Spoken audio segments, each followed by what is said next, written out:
మన ఆడవాళ్ళకి ఎవరికైనా కానీ పాలు కాసే వాళ్ళకండి ఇది ఈజీగా అర్థమవుతుంది.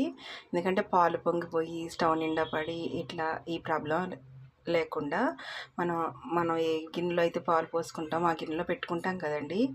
పైన ఇలాంటిది ఇలా పెట్టుకోండి.